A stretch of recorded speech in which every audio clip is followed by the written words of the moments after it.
Hello, welcome to Sky Sweaty Record Review, episode 176, the only first listen new music review show hosted by a French professor immediately after leaving the YMCA. We're driving back from his temporary YMCA while they finish building the new one. It's okay. So today I'm going to be reviewing an album called Ma by Devendra Banhart. Devendra Banhart.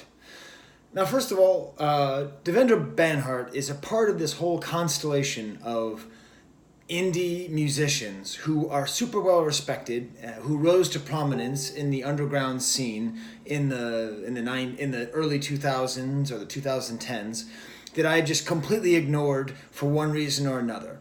Bon Iver was one of them. Panda Bear was one of them, not Panda Bear. Animal Collective was one of them. Beirut is another one of them. Stuff John Stevens. All these groups, like I remember there's this weird period of time where my then wife and I were trying to get back into music and understand, like, what are the young people listening to these days? And with the exception of, like, My Morning Jacket and Beirut, we just dismissed all of them. So I'm trying to think, like, now Devendra Banhart's been around for a long time. And I must have listened to one of his songs when I was younger. I must have listened to it and said, I don't like it. And so, I don't know. Do I like it now? Well, obviously I like it enough to review it. I don't review things I don't like. But what was it that made me not like Devendra Banhart? I think one thing is his name. It's kind of tied into this whole thing where, like, there's the old singer, like the opera singer from the early 20th century, Sarah Bernhardt. And then there's the crazy actress from The King of Comedy, Sandra Bernhard. Or did I get that mixed up? I can never figure out which one is which. It's kind of like Barry Manilow and Howie Mandel. Like, I always get them mixed up in my head. As a matter of fact, when I was a kid, I thought that the Pope and Bob Hope were the same person. So pretty much anything in the whole begins with B, ends with art sound, just sort of like, in my head, I had an internal prejudice against it. I don't know. That's a really stupid reason not to like somebody, but I think that's why. And I think also I saw an image of him back in the day. I think he was like wearing like a long dress and he had a beard. He was kind of throwing out that whole kind of like wacky, freaky vibe. And I don't know.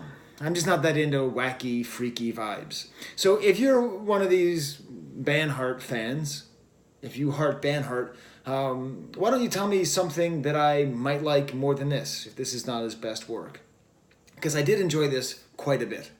The term that kept on coming back over and over again to describe this, and I'll probably end up using that as my,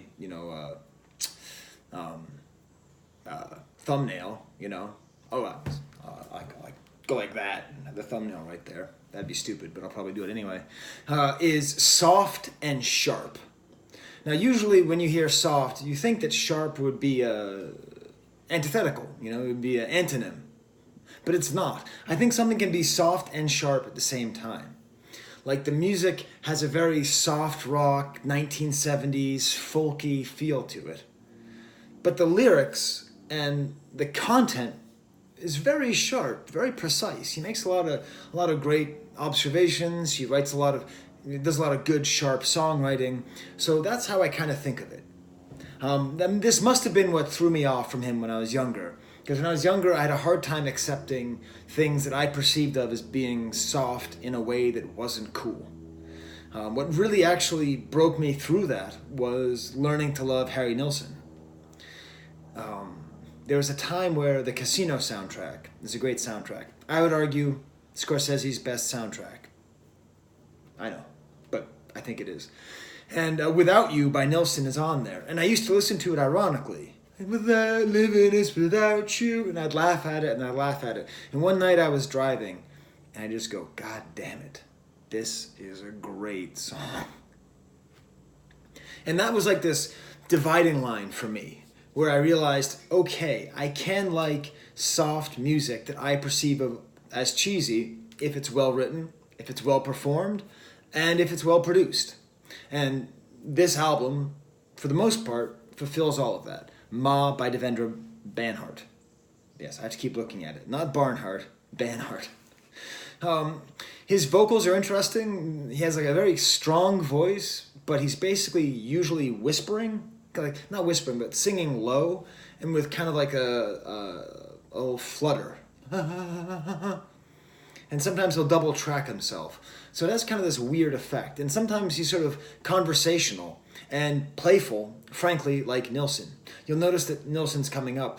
I'd say about half this record feels very, very Nilsson-esque. In particular, the first track, Is This Nice? It just... If I didn't know that this guy was a well-respected, seriously considered artist, I would just go like, man, this guy is just trying way too hard to be Nilsson. From the way that it's written to the way that it's sung, the way it uses strings, the kind of soft rock production that has a little bit of ironic cool, you know? But, I mean, his lyrics are better. Yeah, they're better than Nilsson's. There's some amazing lyrics on this. On the whole album, really. It's called Ma, which for reasons I will get into soon is very personal to me. So it seems like there's a lot of themes of like family, and like he sings a lot to like my beautiful boy at the end of this. So I don't know if he's a new father or if he's imagining his mother talking to him, or I don't know what, but it packs a real emotional punch. And he has this one line in this track that, I mean, I call them damn lyrics, but this may actually be, I don't know, maybe some of the best lyrics I've heard since Bill Callahan. It's better to understand than to be understood. This is quite good. Okay, it's better to understand than to be understood. Beautiful. You can think about that the rest of your life and never come to the end of it. But tagging on, this is quite good. Taking something so grandiose, grandiloquent, grandoquacious, something so grandiose like that, and then tagging it with, this is quite good, something simple, something accessible. It speaks to a larger thing with this record, of this kind of large open to the nature of existence and familyhood, while also being kind of personal. Wow. I think I really like that song, now that I'm thinking about it. The second track falls in the same kind of vein, the kind of Nilsson-y vein. It's called Kantori Ongaku. Lots of nice kind of wry, ironic lyrics here as well. It's too late to tell if it's too soon. All the death in my house makes it easy to shop online. That's another great lyric, because I don't know what he means. I don't know. All the death in my house makes it easy to shop online. Yeah, that's going to stick in my head. I'm just going to be... Now I've put it on you. If you don't listen to Devendra Banhart and you watch my videos, now it's on you. I don't know what he means, but I like it. I like the kind of mystical power, and like... some of my favorite lyrics are lyrics where you feel like, I get this. But if I would put it on paper or try to say it in my goofy show, I don't think I'd be able to do it. There's this song called Ami, which has these great horns at the end. And this is just a general message about usage of saxophones. One saxophone is cheesy. 4 saxophones is tremendous. I don't know. It's something that indie rock appears to have figured out, or indie folk appears to have figured out in the last couple of years. Then there's a track, Memorial. And that's the stamp of the record. It's the best track on the album. It's the most moving. And so the album's called Ma.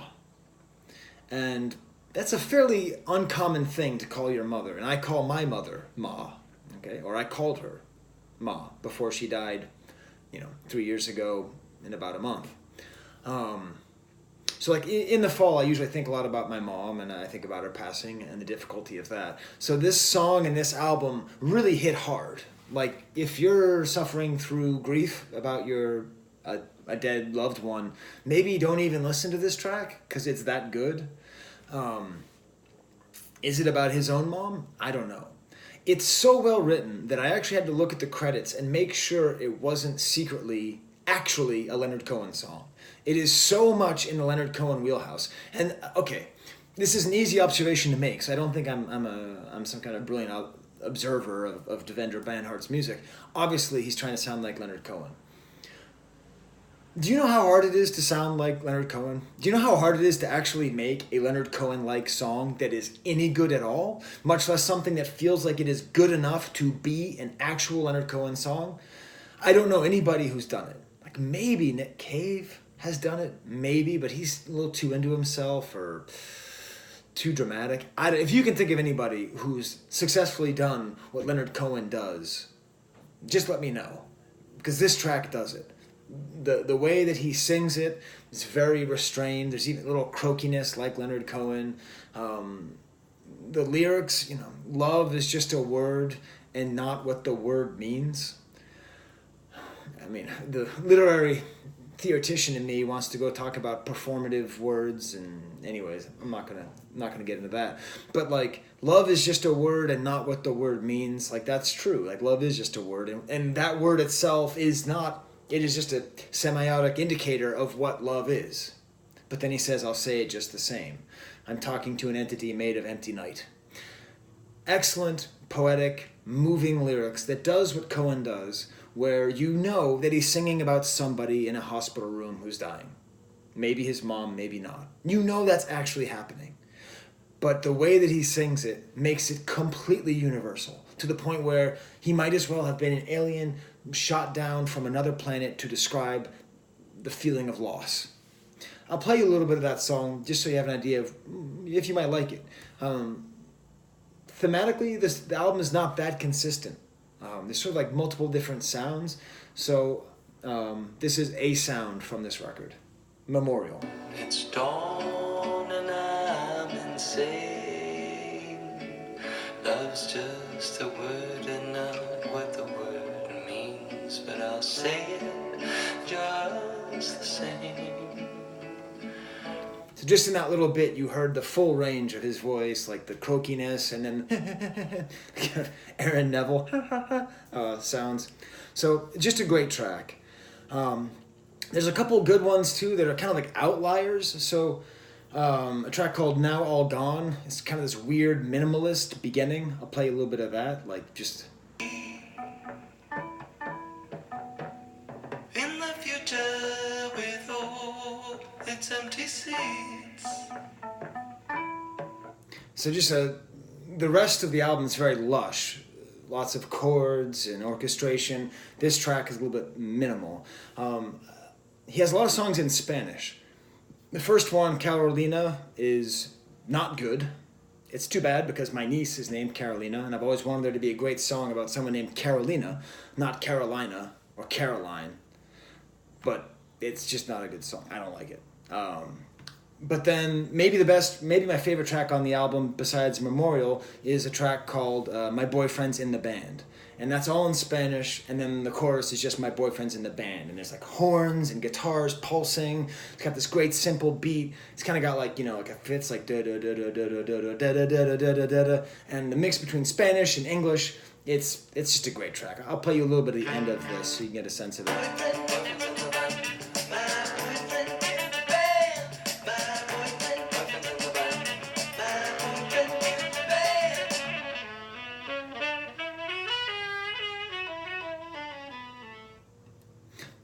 So, this is my recommendation.